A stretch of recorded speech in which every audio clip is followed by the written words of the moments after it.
Okay, 1 attempt lang na exam yun. Okay. Sure, ano po yung W? Wednesday po. W stands for Wednesday. Okay, sige, habang nangongopya kayo ng inyong schedule sa examination, si teacher naman ay mag-check muna ng attendance. Okay? Grade 4.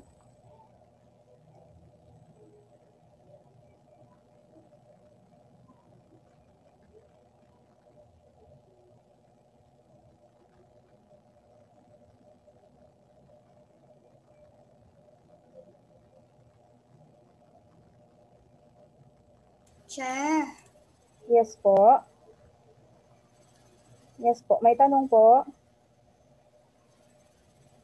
Kakopyahin po yan.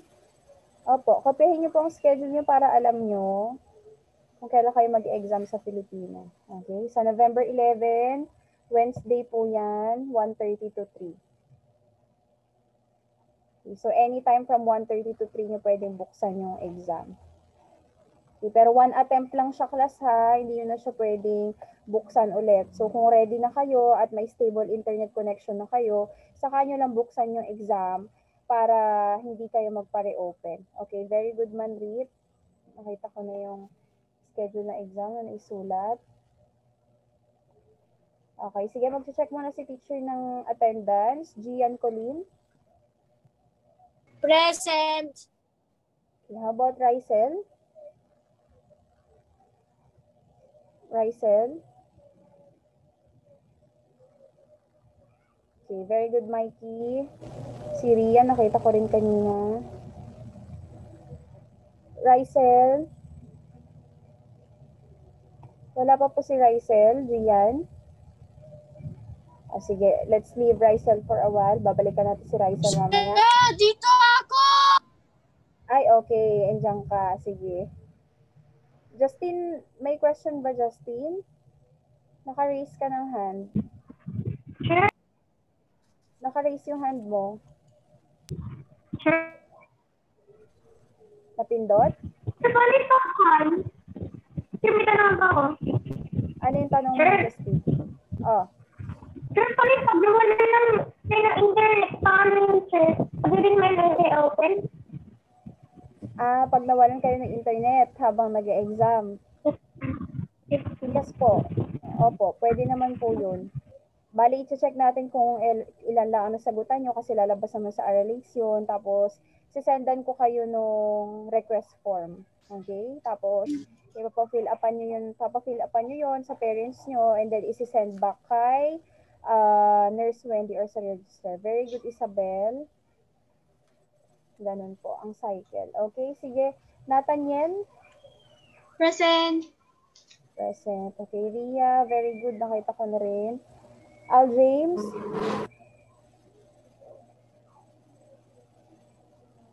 Andito na ba si Al James?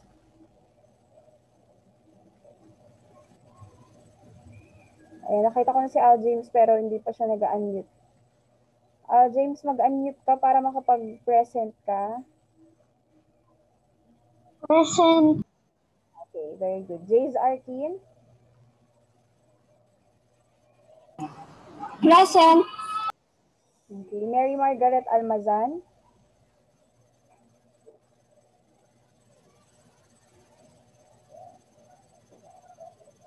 Almazan, Mary Margaret?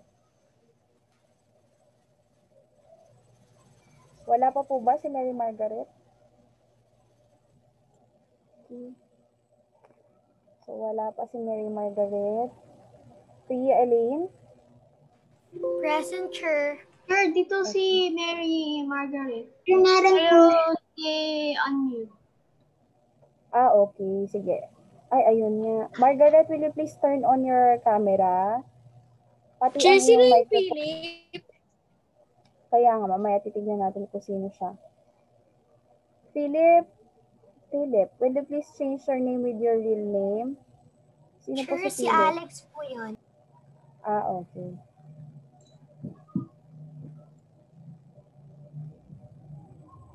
Asan na si Mary Margaret? Margaret, Hindi naman siya nag-turn on ng camera.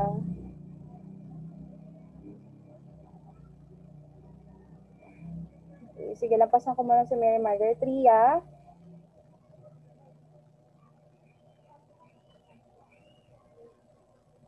Ria Elaine.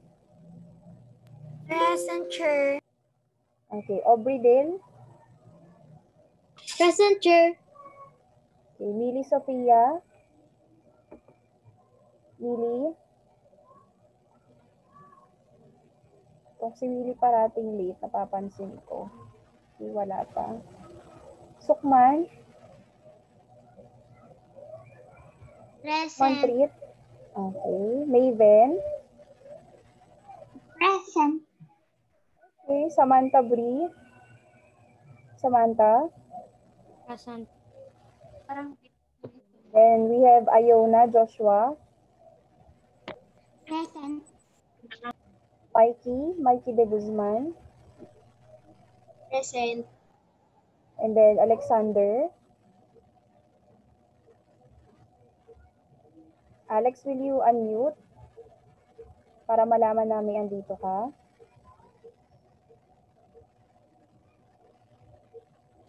Alex. Class, you will not be considered as present pag hindi kayo nagsasalita. Alex, are you with us? Ibalikan kita, Alex, ha? Then Yes, we have... Chair. Okay. Present si Alex. Good. Kurt? Kurt Lubrin? Kurt, are you present? Present ako kasi bigla nawalan ng wifi lang. Okay, Mary Margaret. Clarified. Thank you so much. Kurt, present ka ba, Kurt? Okay, present. Sige. Kurt, baka gusto mo i-turn on ang iyong camera o mahina bang internet?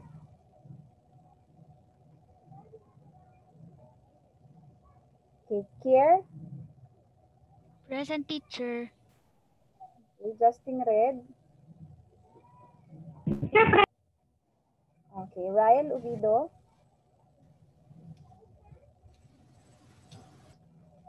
Present. Ryan? Okay. Jasmine Atienza? Present po, Chair. Brian Ray Bukoy? Present, Chair.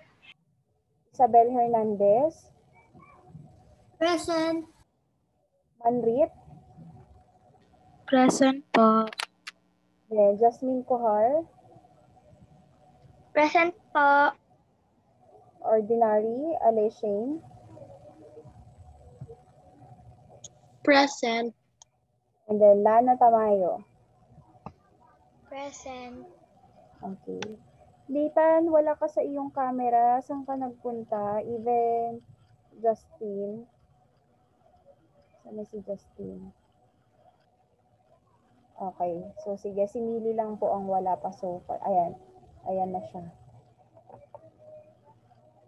Okay. It's already 1:38. Sige. Okay. So, magandang hapon ulit, class. Simulan natin ang ating topic ngayon sa pamamagitan ng panalangin. Okay, so si teacher na lang ang magpo-pray kasi hindi na natin malaman kung sino yung last na nagdasal. Okay, the name of the Father, the Son, the Holy Spirit. Amen. We give you thanks, Almighty God, for all your benefits, who lives and reigns forever and ever. May the Lord grant us His peace and life everlasting. Amen. Okay. So, ayun po, banggitin ko lang yung binanggit ko kanina. Nasabi na ni teacher ko yung schedule nyo for your mid-quarter. Hindi kayo magte-take na exam from 1:30 to 3. Bali, ang case po dito is bukas po yung exam from 1:30 to 3. So, kung malakas ang internet nyo at around 1:30, pwede nyo na pong buksan or pwede nyo na ma-access yung exam at simulang sagutan. Okay po? Pero kung sa tingin nyo ay unstable ang internet connection, huwag niyo po munang buksan para hindi po tayo magpa-reopen kasi medyo natatagalan po ang pag-reopen ngayon since examination ito. And, they need thorough decision making para malaman kung talaga bang kailangan mag-reopen ng bata. Tapos sa Zoom, tapos biglang nakakulit ng Ano po? Pakiulit? Na-kick out ako sa Zoom, tapos na ulit ako sa Zoom. Oh, I don't know. Bakit kaya ganun? Sino pala yun?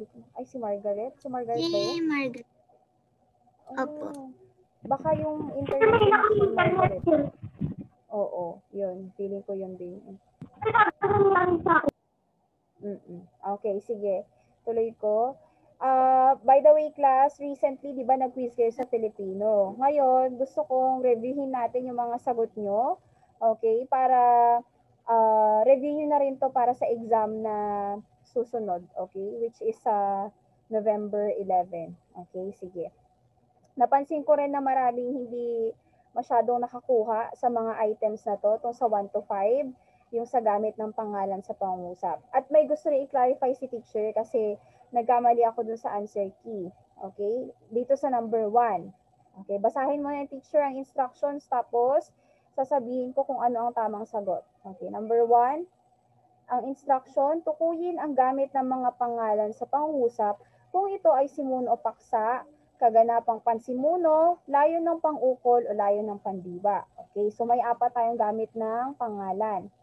Pag simuno o paksa, siya yung pinag-uusapan at nandun siya sa simunong parte. Pero pag kaganapang pansimuno, ang tinutukoy pa rin niya ay yung simuno, parang nagbibigay siya ng detalye patungkol dun sa simuno, pero nasa predicate part na siya. Diba? May subject at predicate tayo. Kaya itong number 1 class, ano dapat ang tamang sagot dito?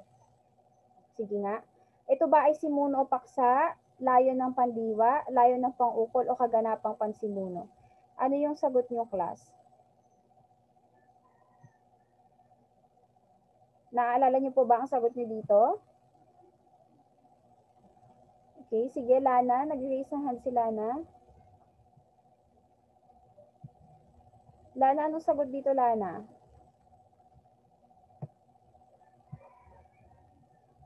Okay, sige. Since ayaw magsalita ni Lana, si teacher na lang magsasalita. Okay, sige. I-analyze natin mabuti yung number 1 ha. Si Binibining Garcia ay ang aming guro sa Filipino 4. Ano ang gamit ng pangalang guro sa pangungusap? Okay. Di ba ang sagot po dun sa answer key or dun sa links sa quiz nyo ay simuno o paksa? Pero ang tamang sagot po dito, okay, Kurt, makinig po. Kurt, saan ka nakatingin, Kurt? Okay. Ang tamang sagot dito ay kaganapang pansimuno siya. Bakit siya kaganapang pansimuno? Tignan niyo po, yung guro, okay? Etong guro ay tumutukoy pa rin dun sa simuno, which is si Binibini Garcia. Pero, nasa ang parte na siya? Nasa subject ba siya or nasa predicate na? Hello? May kausap ba si teacher? Sino gusto magsalita? Okay. Ryle? Okay, nasaan na? Nasa ang bahagi na ng pangungusap itong guro? Opo, nasa predicate na siya o nasa, ano ng Tagalog ng predicate class? Nasa, yes po, ano po yun? May tanong? Ano po yun? May nag-share ng nag-share. Sure. Ano po? Ano po yun? But, kinorek mo po yung simuno o paksa. Opo, yung yun nga sagot po. ko po doon. Yun nga po. Yun nga po yung... Kaya ang i-correct ni teacher pagbalik ko sa links later. Ang tamang sagot dito ay kaganapang pansimuno. Okay? Kasi nga, pareho pa rin yung tinutukoy niya dito, etong guro, pero nagbibigay lang siya ng detalye patungkol dun kay Binibining Garcia, which is yung simuno o paksa. Pero kung ang tanong dito, ano ang gamit ng pangalang Binibining Garcia sa pangungusap? Ang sagot doon, simuno o paksa. Pero ito kasi kaganapang pansimuno, yung function ng guro dito. Kasi nasa predicate na siya. Okay, nasa predicate part na siya nung sentence. Okay, number 2. Ang pinag-aralan namin sa asignaturang Social Science kanina ay tungkol sa mga iba't ibang panahon. Di ba? May clue na kayo dito, class. Isa lang naman ang type na gamit ng pangalan na ganitong klase. Nathan, asan ka? Nawawala ka sa iyong upuan. Nathan, will you take your seat? Where are you, Nathan? Okay. Class, yung pangalang panahon dito, ano ang gamit niya? O, may nakita tayong pang-ukol dito tungkol sa. Okay, Jasmine? Layon Ito, ng Har? pang-ukol. Okay po, yes. Layon po ng pang-ukol ito kasi, ayan, kung makikita nyo, merong pang-ukol, tapos may pangalan sa kasunod ng pang-ukol. Etong sa mga iba't ibang panahon, ang tawag dito, description lang ito nung panahon. Pero ang gamit ng pangalang panahon dito ay layon ng pang-ukol. Kaya layon ng pang-ukol, tungkol saan ba? Tungkol sa panahon. Okay, sinasagot niya yung tanong na yun. Sukman, anong ginagawa mo sa screen? Nakikita ka ni teacher. Okay, number 3. Okay, ako at si ate ay mahilig kumain ng prutas pagkatapos kumain. Oh. Asan mo na, may pandiwa dito, di ba? Ako at si ate ay mahilig kumain ng prutas. Okay. So, yung pandiwa dito kumain, ngayon, anong kinain nila? Therefore, okay, dahil sinasagot niya yung tanong na yun, ang tamang sagot dito ay, ang prutas ay layon ng pandiwa. Okay? Nagets po ito? Nagets po ba, class? Okay, ang layon ng pandiwa kasi, nating layon ng pandiwa, okay, sinasagot niya yung tanong na ano ang kinain nila. Okay? Para siyang direct object. Okay, for example, Maria sent a letter. Okay, yung sent doon, yung adjective, yung verb, okay, which is yung pandiwa, and then yung letter is yung layon ng pandiwa. It's the direct object. Okay, next, number 4. Ang blusa na yon ang gagamitin kong costume sa buwan ng wika. Okay, same same situation with number 1. Di ba po? Nagbigay lang siya ng description dun sa, it's another noun, okay? Another noun siya na nagde-describe dun sa subject. So, yung blusa at yung costume ba na tinutukoy ay pareho dito, class? Pareho ba ang tinutukoy dito? Yung blusa at yung costume? Okay, Gian, nakita ko yung sinulat mo. Ano to, Gian? Aksidente ba to? Sorry po, Chair. I didn't know I pressed it. Okay, sige. No problem. Okay, so since pareho yung tinutukoy, yung blusa at yung costume, ito po ay kaganapang pansimuno. Okay? Pero itong costume, nagde-describe siya, describe niya yung blusa. Okay, iisa lang ang tinutukoy ng costume at ng blusa. Kaya siya kaganapang pansimuno. Okay? Number 5. Si Nena ay mabuting ate sa kanyang mga kapatid. Okay. Ano to, class? Pareho lang din to. Si Nena ay mabuting ate sa kanyang mga kapatid. Yes, Jasmine at Senza? Sir, kaganapang pansimuno. Opo, kaganapang pansimuno siya. Kasi, ano explanation nito, Jasmine? Sir, kasi po yung ate Sir ang pinag-uusapan niya lang din Sir si Nena. Okay. Tumutukoy rin yung ate dun sa Nena. Okay. Pero nasa predicate kasi siya, kaya gano'n. May sumigaw sa background mo, Jasmine. Okay. Okay, 6 to 10. Ito, madali lang to, class. Tukuyin ang bahagi ng aklat na tinutukoy sa mga sumusunod na sitwasyon. Okay, number 6. Sige, sino ba ang pwedeng pagsagutin? Sige, si Isabel, naka-raise siya ng hand. Si Kevin ay isang bagong manunulat sa larangan ng siyensya. O ano po ang siyensya, class? Kurt, ano ang siyensya?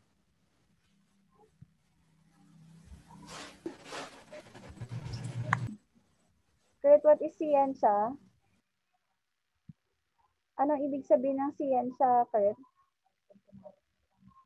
Kalimutan ng yellow orange. Okay.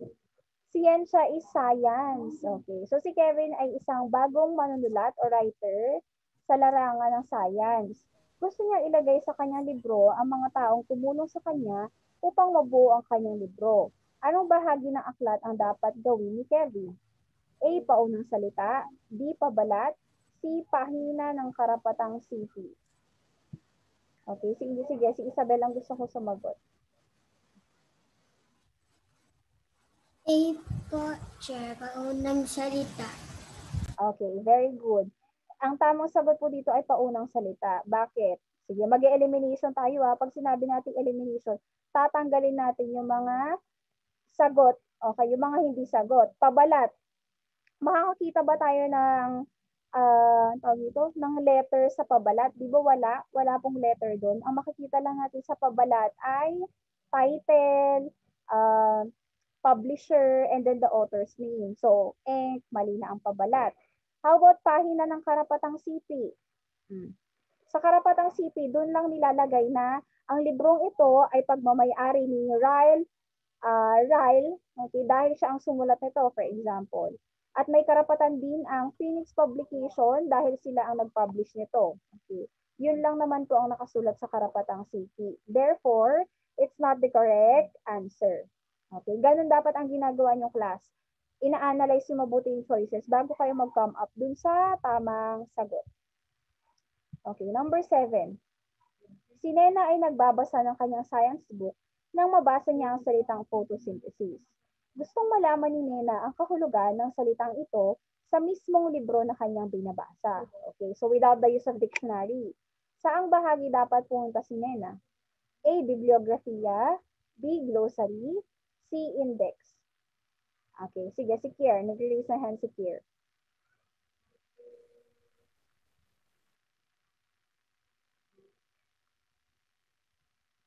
Glossary, Yes, teacher. Glossary. Okay, very good. The correct answer is glossary. Bakit? Okay, sige. I-analyze natin ulit ha, yung choices. Yung letter A, bibliography. Ano ba makikita natin sa bibliography? Di ba andun po yung mga sangguniang sangguniang libro na pinanggalingan ng libro na yon. Ibig sabihin, dito niya kinuha yung mga information na nilagay niya dun sa book. So, hindi po yung bibliography, di ba? Andun din yung mga website kung saan niya kinuha yung mga information na nilagay niya doon. How about index? Ano ang function ng index? Naalala niyo pa po ba kung anong index?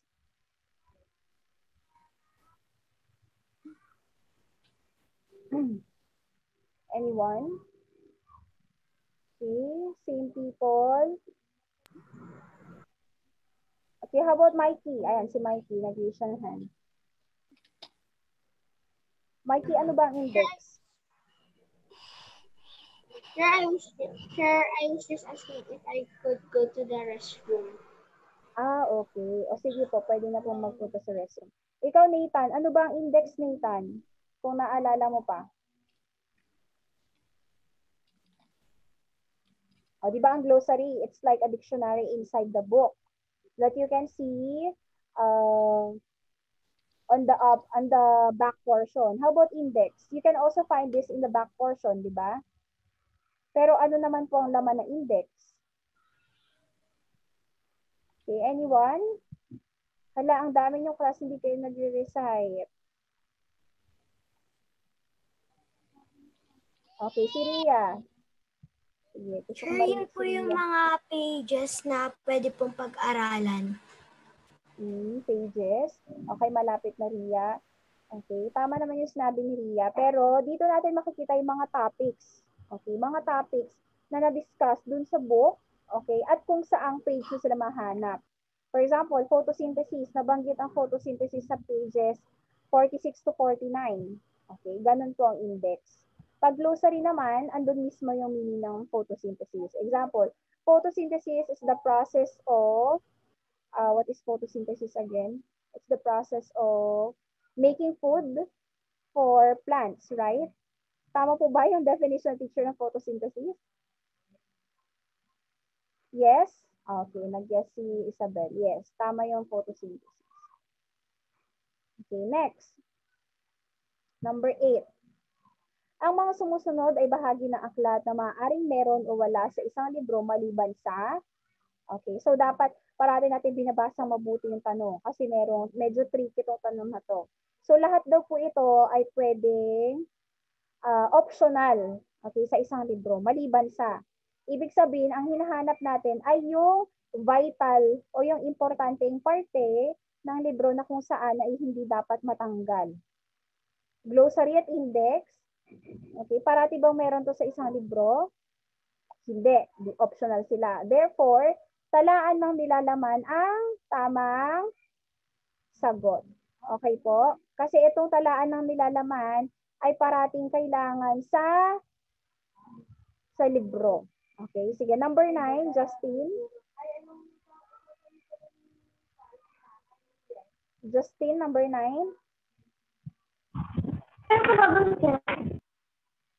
Sagutan mo, Justin. Basahin at sagutin. Nais kong malaman kung sino ang tagapaglibag ng libro aking nabasa. Anong bagay na akit ang aking dapat tignan? Ito pabalat. Okay, yes, pabalat ang tamang sagot. Kasi di ba doon pa lang makikita natin kung sino ang tagapaglimbag. Yung si tagapaglimbag, publisher. Okay? Nathaniel, huwag kung ano-ano ginagawa sa background. Makinig po tayo para hindi na tayo aasa sa iba, like tutors and siblings. Sure, can I go to the bathroom? Okay, sige po, sure. Okay, pabalat. Kasi sa nilalaman ng aklat, hindi naman natin makikita dun yung publisher. Kasi yung nilalaman, andun na mismo yung content, di ba po? Sa index naman, topics lang din ang andun. So, wala dun ang tagapanglimbag. Okay? Number 10. Kung wala ito, ang libro ay mistulang walang saysay sapagkat dito nakalagay ang impormasyong nilalaman ng aklat. Okay? May clue na agad dito, class, nabanggit na niya yung sagot. Okay. Ano ang tamang sagot? Sige. Sige, maghahanap si teacher. Okay, sige si Kurt. Kurt, ano ang tamang sagot? Nilalaman ng aklat. Okay, very good, Kurt. Ang tamang sagot ay nilalaman ng aklat. Yes. Sige nga, bili ka Oo, bili ka ng libro tapos wala siyang laman. Okay. Diba? Andun po yung nilalaman ng aklat. Kaya walang sense yung libro kung wala itong nilalaman. Okay, number 11. Okay, so tapos na tayo sa parte. Okay, tukuyin kung anong panauhan. Okay, point of view in English. Ang mga sumusunod na nasa langguhitang panghalip panao. Okay, ano ulit ang panghalip panao? Ang panghalip panao ay panghalip na humahalili sa ngalan ng tao. Okay? Meron tayong unang panauhan or first person point of view. Ito yung taong nagsasalita. Okay, ako. Ganyan. Pag ikalawang panauhan naman, ito yung kausap mo. Okay, ikaw. Ganun. Pag ikatlong panauhan, ito yung pinag-uusapan yung dalawa. Okay, so try natin ang number 11. Akala nila ay madali lang ang buhay ng isang guro. Lingid sa kanilang kaalaman, ang mga gabi sila'y puyat at pagod. Okay, sige. Sino gusto mag-recite? Okay. Manrit? Ikatlong panauhan. Okay, magaling. Ikatlong panauhan. Kasi ang panghalipanaon na nila ay tumutukoy sa taong pinag-uusapan nung dalawang nag-uusap. Okay, nila. So, third person po siya. Okay, number 12. Ikaw ba ang kumain ng natitirang cake mula sa kaarawan ni Letty? Okay. Ikalawang panauhan, ikatlong panauhan, o unang panauhan? Okay, sige. Mag-check ako sa mga hindi pa nagre-recite for today. Okay, Lana.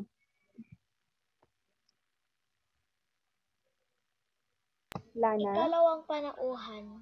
Okay, ikalawang panauhan. Kasi, bakit po ikalawang panauhan, Lana?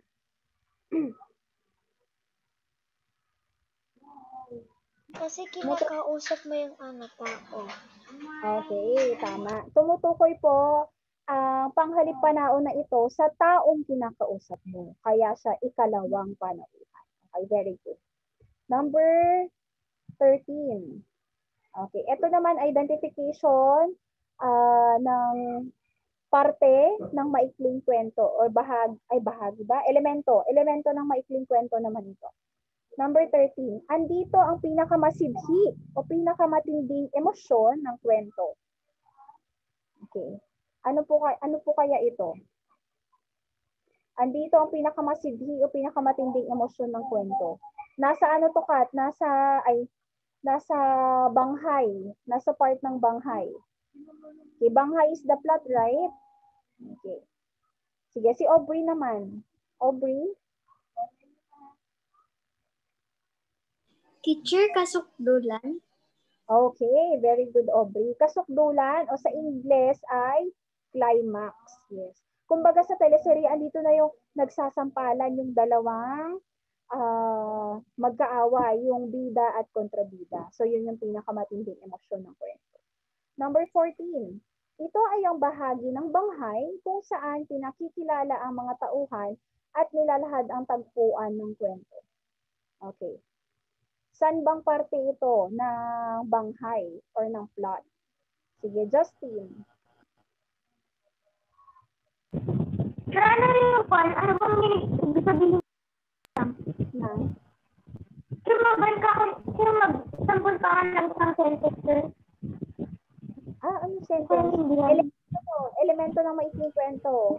Di ba may tatlo tayong tagpuan? Tagpuan ba ito? Okay, di ba may tatlo tayong elemento ng maikling kwento? Tauhan, tagpuan, at banghay. Pero itong sa number 14, bahagi daw ng banghay. Di ba sa banghay, meron pa tayong parte sa banghay? Meron tayong panimula o simula. Andito yung, dito? Ano yung paakyat? Class, can you still remember that particular element? Yung paakyat? Suliranin? Okay. Suliranin is the conflict. Okay. Conflict ba ang tinutukoy sa number 14? Okay. Ang tamang sagot, Justin, ay simula o panimula. Okay. Kasi nilalahad pa lang eh. Okay. Halimbawa, once upon a time, there lived two children named Hansel and Gretel. Okay. Diba simula po yun ng kwento. So, panimula ang tamang sagot sa number 14. Okay. Number 15. Okay. Sa pamamagitan nila, nabibigyan ng buhay ang kwentong ginawa ng may akda. Okay. Sige, ano kaya to? Sa pamamagitan nila. Okay, sige si Ryle. Si Ryle naman ang mag-recite. Tauhan. Okay, very good. Tauhan o characters. Okay, very good class. Okay, so tapos na tayo mag-review ng quiz. Ngayon ay dadako naman tayo sa... Okay, re-reviewin lang ulit natin yung elemento ng maikling kwento. Kasi di ba po ang ginawa ni teacher dito, pinost niya po sa our links and then nagkaroon kayo ng sheet work afterwards. So, i-discuss po ni teacher further yung iba. Okay, so ang maikling kwento ay nagtataglay ng sunod-sunod na elemento. Yes po. Can I pee? Okay, yes, you may pee. Okay, use may class ha. Kasi pag can, yes, you have the ability to pee. Pero pwedeng hindi kita payagan pag can ang ginamit mo. So, may dapat. Okay, may. Okay, how about Manrit? Si Manrit nag-raise na hand. Manrit, do you have something to say? Punta rin ako sa restroom. Okay. Sige po. Pwede naman po. Okay. So, ang maikling kwento ay may sumusunod na elemento. Tauhan, tagpuan, at banghay. So, isa-isahin natin siya. Ano ba ang tauhan? Okay. Or characters in English. Ang tauhan ay ang nagbibigay buhay o nagpapagalaw sa maikling kwento. Mayroon tayong tinutukoy na pangunahing tauhan o yung bida at mayroon din mga sumusuportang tauhan or secondary characters tulad ng mga kontrabida, gayon din ang mga kaibigan, kapamilya at iba pang tao sa paligid ng pangunahing tauhan. So meron din tayong ibang classification ng characters, yung bida at kontrabida. Sa English, meron tayong tinatawag na static character at dynamic character. Okay? So, pag tumaas na yung grade level nyo, malalaman yung ibig sabihin ng static at dynamic character. Pag static, halimbawa, si Aubrey ay isang isang loner sa isang eskwelahan at siya ay matalino.